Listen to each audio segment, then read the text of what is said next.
Hello athletes, welcome to CrossFit Avidity, your host for Christmas Chaos. We're about to go over jumping for joy, scaled, and masters. This WOD is for time. It has an 8-minute time cap for individuals and a 12-minute time cap for teams. So the movements are 25 burpee box overs, 50 box jumps or step ups, and 100 doubles or 300 singles. And we'll cover that in just a second. The standards for the burpee box overs, we have two lines established, two sets of lines established on the mat that the box is going to be on. Two lines are going to be 6 feet apart. These lines are going to represent start and finish. The inside set of lines is going to represent the center of the mat where the box needs to stay, whether it's 20-inch, which is for the females, or 24-inch, which is for the males. The box has to stay in these lines before movements can be performed. And we'll cover that in just a second. The burpees are pec to deck burpees. The start line, obviously what that means is your hands have to be behind the line to initiate the rep. Reed's going to help us with this. Now I want to point out real quick, this is the start of the rep. So at any point in time throughout the whole movement, if you get no rep, you can't just pick up where you messed up. You must come back to this position right here, upright position behind the start line, ready to begin the rep again. So 3, 2, 1, go. Rita comes down, hands are behind the line, pec to deck. She comes up. Once you come up, go ahead. Once you come up from the line, you don't have to stay behind the line. You can step in to cross the box. Now to cross the box, you can do a step over like Rita just did. Or let's say she did that for 1 rep. Now on the 2nd rep, she did her burpee. So the hands are behind the line. And you can jump on the box and off. Notice on neither one of those did she reach hip and knee extension on the top of the box. That's not mandatory for this movement. All we're looking for is that you get over the box, starting behind the line and finishing behind the line. So after the 25th burpee box over, so Rita's about to do that. She's on number 25, so here she goes. On number 25, reps good, the judge is going to say good. Now for the teams, what we're going to do is actually come in and flip the box. One or both team members can flip the box.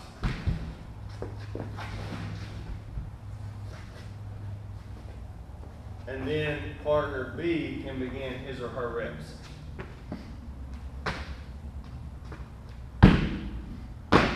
Notice initially when they flipped the box was outside of the lines. Rita come in and straighten it up. She knew that the judge would not let them perform any more reps unless the box was centered up in the lines.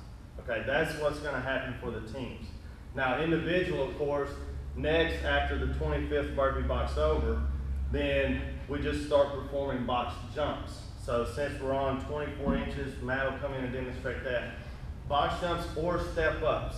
Now you can alternate these any way you want. You don't have to indicate which one you're going to do in advance to the judge. All you have to do is start with both feet on the ground and finish hip extension, knee extension at the top of the box, displaying control. That obviously was a box jump. You can do a step up, so Matt can step up, must finish, hip and knee extension at the top. Whether you're doing a jump or step up, the rep starts with both feet on the floor, both feet on the box, displaying control with hip and knee extension, right?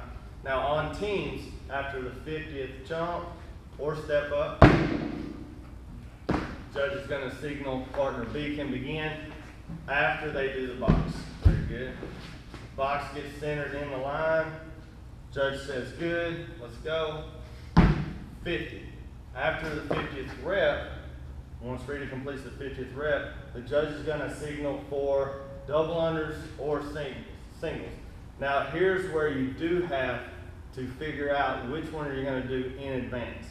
The judge on the scorecard is going to have a line beside double unders and a line beside singles that you're going to initial before the WOD begins.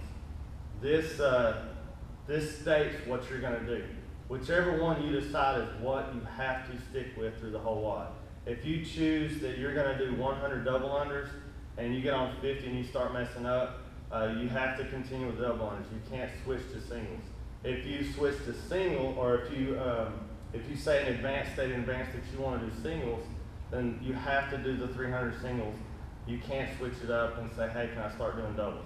You have to stick with those. Now, on your singles or your double unders, you're going to have a mat that you have to stay on. So if you're on this side of the box after your box jumps, your rope's over here, you're going to start your jump rope. You have to stay on the mat. If you come off, the judge is just going to stop you, put you back on the mat, and pick up where you left off. So that is Jumping for Joy, Scaled and Masters. Thanks for joining us.